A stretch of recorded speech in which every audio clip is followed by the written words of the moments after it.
Bonjour et bienvenue dans un nouvel épisode de mon podcast sous l'auspice des Muses. Je suis Céline de la Célinatech et je vais couper le son de mon ordinateur afin qu'il ne fasse pas boing boing. Bien sûr les ordinateurs font boing boing, hein, on est tous d'accord. Durant le tournage de ce podcast, oulala, il est 17h16. Le but du jeu, c'est que ce podcast, il soit en ligne à 18h. Ok, on y va. De quoi j'ai envie de parler? En fait, en ce moment, au niveau de l'écriture, ça va super bien. Je trouve. J'en fais jamais assez, mais ça, je pense que je n'en ferai jamais assez à mes yeux de chef d'entreprise insatisfaite. Je suis ma propre manager tyrannique. Bref, donc j'en ferai jamais assez à mes yeux, mais le défi du mois de novembre, là, il me permet de renouer avec une écriture plus intuitive qui me fait du bien sur mon roman, et ça, c'est assez ouf. Et c'est trop bien. En ce moment, ça va super bien. Et enfin, au niveau de l'écriture. Mais bon, bref, c'est ça qui nous intéresse, les gars. Soyons francs. Bref. Je dis beaucoup bref, ça m'agace. Laisse-toi t'exprimer. Pardon. Là, par exemple, vous voyez, j'ai publié le chapitre 5 de mon roman, la semaine dernière, et j'avais pas avancé énormément dans mon chapitisme, mais j'avais déjà un peu commencé. Et mon chapitre était un peu bloqué. Et je ressentais une forme de blocage par rapport à mon chapitre 6, dont je vous ai pas mal parlé en plus dans ce podcast, parce que c'était il faut que je fasse la carte de mon monde, il faut que je fasse un flot de pensée sur ci, faut que je me mette au clair sur ça, et en fait ça me crée beaucoup de brouhaha mental, alors que c'est débile, parce que du coup j'avais complètement trouvé la méthode et il suffisait juste que je la suive, mais je sais pas pourquoi j'étais focalisée sur le mois dernier j'étais pas mal focalisée sur le fait que d'après moi je faisais pas assez de séances d'écriture, et que d'après moi, j'étais pas assez, que mes chapitres ne s'écrivaient pas assez vite. Voilà, j'étais pas contente avec ça, et j'étais là, faut que je travaille ça. Et donc c'était le point d'accroche que je me suis mise pour là le challenge du mois de novembre, dont je vous parle dans les épisodes précédents. Faut suivre dans ce podcast, je vous jure. Et donc là, en ce moment, j'écris une newsletter tous les jours, newsletter dans laquelle je balance mes tripasses. Mais alors, je vous jure, c'est un truc de c'est dingue, c'est vraiment c'est hyper libérateur comme espace pour moi, la newsletter, parce que je me donne zéro objectif. Je me donne zéro intention, je me donne zéro thème à suivre, et je vois ce qui vient, Et là, par exemple, je sors d'un feuilleton où, en gros, j'ai écrit 6 newsletters sur la thématique de devenir un héros de manga, ou une héroïne de manga. Et j'ai l'impression d'avoir... Alors, c'est rigolo parce que ça m'a créé le même schéma de doute, est-ce que les gens ils vont pas en avoir marre au bout de 5, au bout de 3, au bout de je sais pas quoi et tout. Et donc voilà, il y a un espace de frustration qu'il va falloir que je gère toute ma vie, je crois, parce que du coup c'est vraiment la pensée limitante qui me vient quand je me mets à écrire ce genre de truc. Sans y penser et tout, c'est vraiment ça, c'est est-ce que je suis pas la seule dans mon délire quelque part, parce que du coup moi j'écris pas pour moi en fait, j'écris pour les autres. Je suis allée dans ma cuisine pour éteindre mon lave-vaisselle. C'est vraiment, en fait je devrais faire des marchés parlés, parce que je crois que c'est ça qui me manque pendant le podcast, c'est de marcher en même temps, parce que vraiment j'ai l'impression qu'on fait un chemin à travers la pérégrination mentale de Céline Raffron. Bref, je dis mon nom de famille, vous allez venir me harceler chez moi. Ça va pas le faire. Bref. Et donc les newsletters, c'est vraiment un espace de libération. C'est en fait, souvent dans ma pratique de coach en projet d'écriture, je parle de l'écriture cours de récréation et de l'écriture projet professionnel. Du fait que des fois dans la vie vous avez besoin de l'écriture en tant que cours de récréation pour vous s'échapper de votre morne quotidien qui est triste à mourir. Non, je rigole. Moi, le mien il est pas triste à mourir, mais j'ai quand même besoin d'avoir des cours de récréation.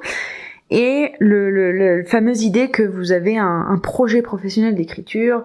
En fait, c'est la raison pour laquelle je dis ça, c'est parce qu'il faut s'y mettre en considérant ça comme un projet prioritaire, et donc pour moi les projets prioritaires c'est des projets professionnels, donc c'est pour ça que je dis ça. Bref, pourquoi je dis ça? Ah oui, et donc la newsletter c'est vraiment ma cour de récréation, et je m'éclate, et du coup c'est pour ça que je me suis dit waouh, au pire s'il y a des gens qui se désabonnent ou qui lisent plus ma newsletter parce qu'ils en ont marre de devenir un héros de manga, bah c'est pas grave, ils reviendront plus tard ou ils reviendront pas, et puis tant pis, de toute façon, j'écris pour me faire plaisir, et ça marche de d'écrire pour me faire plaisir, parce que je sens que mes newsletters, là je suis obligée de me forcer à ne pas faire plus que 2 pages Word pour la newsletter, parce que sinon je crois que je serais partie à écrire des essais sur les thématiques que je me trouve le matin, c'est un truc de fou. Et en plus de ça, c'est rigolo parce que je suis en train d'ancrer quelque chose aussi dans mon habitude d'écriture. C'est le fait de boire un truc en même temps que j'écris, et ça m'a assez marqué parce que du coup là, en fait moi tous les matins quand j'écris ma newsletter, j'ai mon premier café de la journée là, et je bois mon café en même temps que faire ma newsletter. Et du coup, le fait d'écrire ma newsletter le matin, ça a remplacé mon habitude de regarder des vidéos sur YouTube de 8h30 à 9h30 à peu près. Du coup, maintenant, en fait, entre 8h30 et 9h30, j'écris ma newsletter. Et puis après, je fais une pause. Et le but du jeu, ce serait que à 10h ou 10h30 ou au pire 11h, que je me lance dans 1 heure d'écriture de mon roman. Donc ça, en ce moment, c'est le but ultime. Et des fois, du coup, j'arrive devant mon roman. Bah là, ça m'est arrivé hier, parce que ce matin, du coup, je me suis directement fait un thé, parce que je me suis dit, bon, c'est mort, ça va pas le faire. Mais hier, je suis arrivée devant mon roman et j'avais pas de tasse, ni de café, ni de thé. J'étais désemparée, mes amis, désemparée devant mon ordinateur. Je ne savais plus quoi faire. J'étais perdue dans mon chapitre 6 et je me disais, oh là là, je suis un mauvais écrivain, je ne sais pas écrire, je n'écris pas beaucoup de mots pendant mes sessions d'écriture, je suis vraiment une pourriture et je devrais aller me faire harakiri dans mon salon avec mon couteau à beurre tout de suite. Voilà. Et donc, je me suis dit, bon, calme-toi, qu'est-ce qui se passe? Pourquoi t'es comme ça? Et je me suis rendu compte que c'était parce que je n'avais pas de tasse de thé ou de café en même temps qu'écrire. Et ça, ah là là, va falloir que je m'enlève, enfin, va pas falloir que je sois trop, dépendante de cette habitude-là, parce que bon, enfin, je veux dire, après les allers-retours faire pipi, ça va pas le faire, hein. Enfin bref.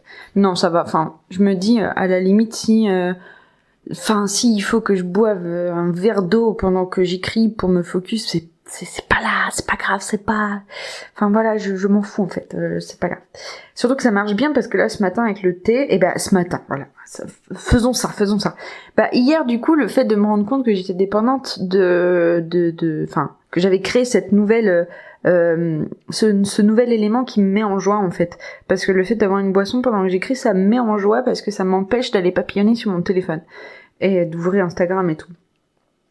Bref, donc j'étais en joie de ça, et donc hier j'avais pas de boisson, donc je me sentais bloquée, donc j'ai fait un flot de pensée. Et en fait, plus j'avance dans ma pratique de l'écriture, et plus je me rends compte que ça marche super bien de faire il y a des moments où j'arrive pas à écrire dans mon roman, et je prends mon carnet, le carnet qui est lié à mon roman, et je fais qu'est-ce que je veux pour la suite de mon chapitre, ou alors qu'est-ce que je veux pour le chapitre prochain.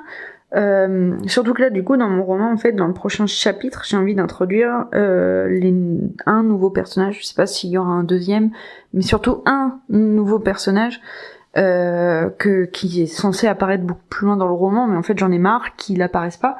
Donc, j'ai envie qu'il apparaisse, et j'avais envie de faire un truc un peu stylé à la fin mon chapitre 6. Qui soit un espèce de... Enfin, en gros, que la conclusion du chapitre 6 soit l'ouverture du chapitre 7. Pour qu'il y ait une espèce de transition entre mes deux persos, mais qu'en même temps on comprenne un peu qu'est-ce qui les relie. Donc hier j'ai fait mon flot de pensée là-dessus, et ce que j'ai fait aussi, c'est que je me suis écrit mes intentions pour le chapitre 8, pour quand je vais retrouver mes personnages principaux, Et franchement, c'est dingue à quel point ça marche bien, cette méthode pour moi, en fait. C'est-à-dire que moi, vraiment, je crois que les squelettes, ça me rebute. Les squelettes, genre, d'écrire de mon point A à mon point Z, où est-ce que je vais dans mon roman, ça me va pas. Ça me rebute. J'arrive pas, genre, à me dire, dans le chapitre 1, il va se passer ça, dans le chapitre 2, il va se passer ça. Enfin, j'y arrive pas. Et du coup, là, le fait de m'arrêter quand j'ai des blocages, et déjà, faut que j'accepte d'arrêter quand j'ai des blocages, mais ça, pareil, petit à petit, ça devient de plus en plus facile pour moi. Mais le fait de repérer quand j'ai mes blocages, de m'arrêter et d'aller faire un flot de pensée sur mes intentions et déverser les idées, en fait, parce qu'en fait, ce qui me bloque généralement, c'est que j'ai les idées pour la suite, mais pas pour l'événement qui est en cours d'écriture dans mon chapitre. Et le fait de faire ça, de déverser et tout, ça crée une sorte de squelette finalement. Mais un squelette interactif. Non, je sais pas comment dire. Mais ouais, c'est comme si je façonnais, à la fois je le façonne de manière méta et donc j'ai cette allure cette posture de personne qui connaît les tenants et les aboutissants et qui du coup crée une chronologie, une temporalité, ou des actions, machin et tout, des développements par rapport à ça. Et à la fois, j'aime le fait de faire complètement confiance à des trucs complètement innés en moi, en fait, d'une espèce d'intuition, des trucs hyper sous-jacents qui m'emmènent à écrire les chapitres et à avancer dans mon histoire, en fait. Et je pense que je m'assois, et là, si je me rassois, les gars, c'est que je vais entamer un sujet hyper important, mais je pense que clairement, vous savez, souvent les auteurs, ils balancent, et les autrices aussi, enfin, ils balancent le personnage, il avance tout seul. Le personnage, il agit à sa guise. Des fois, le personnage fait des choses qui me surprennent, machin et tout. Et en fait, je pense que ça vient de cette manière de fonctionner dont je viens vous parler ici. Parce qu'en fait, ce que je trouve intéressant dans ma pratique de l'écriture, c'est que je laisse énormément de place à des parts de moi qui ne conscientisent pas les choses. Des parts de moi qui n'ont pas besoin que j'ai verbalisé ou que j'ai écrit une structure, mais même ça va au-delà de la structure, c'est des parts de moi qui ont besoin d'être sur l'instant de la création pour faire avancer les choses et qui savent pertinemment où est-ce qu'elles vont, mais c'est juste que c'est comme si voilà, c'était dans les coulisses et que le devant de la scène de mon cerveau, on n'avait pas encore capté qu'on allait là, mais c'est pas grave. Et du coup, je pense que c'est pour ça que les personnages y prennent vie dans les auteurs et dans les autrices, c'est parce que ils sont mus par des parts inconscientes de nous, dont on se rend compte que de manière postérieure, en fait, parce que là, par exemple, moi j'ai relu mon chapitre 5, et dans mon chapitre 5, en fait, Chiaki et Lanaël, ils ont des manières de parler, enfin, des objets de leur pensée et des objets de leur conversation qui font écho à des trucs que je vis maintenant, ou en tout cas que j'ai process maintenant, et je me dis purée, c'est dingue, enfin voilà, c'est fou à quel point ça me fait rire, parce que le but de ce roman, par exemple, c'est de montrer le développement personnel de Chiaki et le développement personnel de Lanaël. Et des fois, j'ai peur que mes personnages ils évoluent pas ou qu'ils évoluent trop vite. Et à chaque fois, quand je relis mes chapitres, je suis en amour avec la manière dont je les développe. Et à chaque fois, je me dis purée, mais en fait non, tu y es quoi, j'y suis, je le tiens leur développement et la manière dont je les fais avancer, c'est juste. Et mais ça tient à plein de parts d'inconscient en moi qui ont vécu le processus de développement finalement que mes personnages ont vécu quelque part, mais qui leur donne, en fait. J'ai l'impression de leur donner et à la fois je me reconnais en eux et à la fois je me reconnais pas vraiment, c'est pas vraiment moi, et c'est génial parce que ça tient de la magie quelque part. Je sais que mon ami Lille écoute mes podcasts et qu'il va être très ravi d'entendre ça.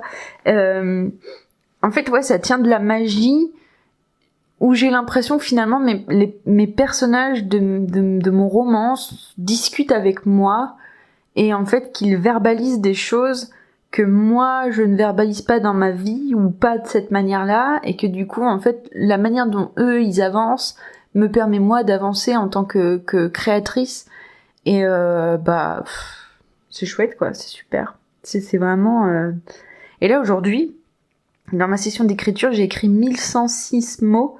Oui, maintenant je compte les mots, c'est pareil, c'est grâce à mon ami Lille qui m'a permis de me rendre compte qu'en fait j'avais une ambition d'augmenter le nombre de mots que j'écrivais par séance d'écriture, et ça m'a fait vachement du bien de le voir compter les mots qu'il écrit au mois de novembre.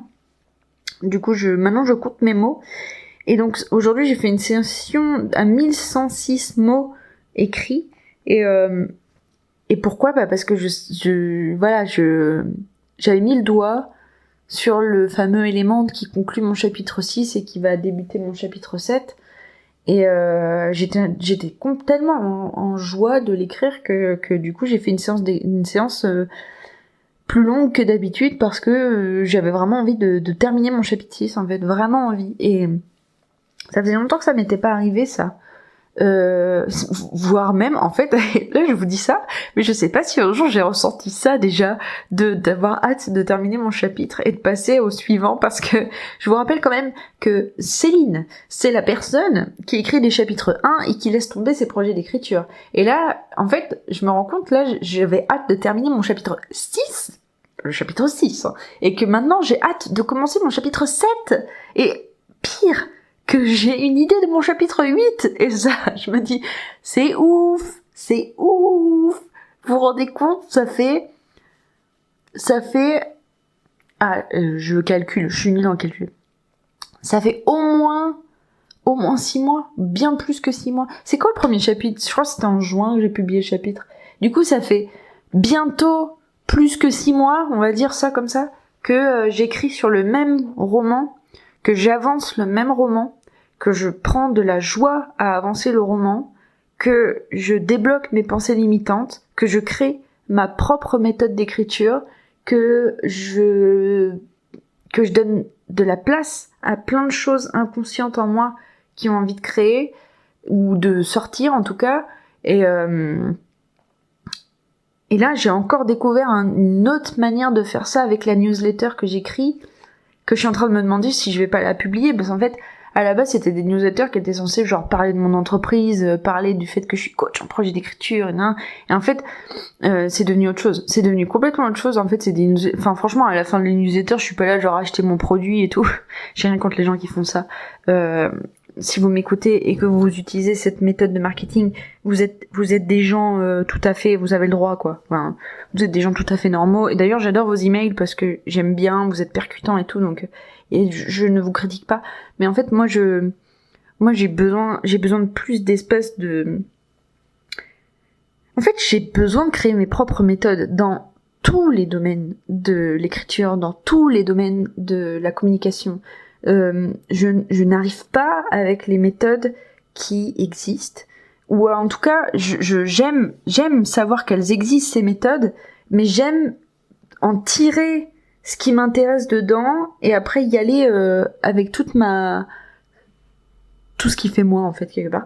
Et j'ai une autre de mes amies, mon amie Virginie qui écoute mes podcasts, qui a je pense le même genre d'enjeu avec les outils, tout ce qui va être les outils de tunnel de vente, d'écriture de mail marketing et tout, mais en fait, je pense que le bon truc à faire, c'est de se dire, ok, qu'est-ce que j'aime dans cette méthode, qu'est-ce que j'ai envie d'en tirer, et ensuite, moi, qu'est-ce que je fais, qu'est-ce que j'en fais, quoi. Et dans mes newsletters, ça se traduit par, j'ai pris quelques, grands axes des emails marketing, mais en fait j'en ai fait des emails, moi j'appelle ça en fait ma newsletter pour moi c'est ce que j'aime dans les newsletters, je vais réussir, ce que j'aime dans les newsletters et dans les squelettes de newsletter marketing, c'est le rythme percutant. Je trouve qu'il y a un rythme ternaire qui est très entraînant, ce qui est normal, c'est un rythme ternaire, c'est entraînant, et qui fait que à la fin tu cliques, bien sûr tu cliques, Et en fait, moi, ce que j'ai fait, c'est que j'ai tiré ce rythme ternaire des emails marketing.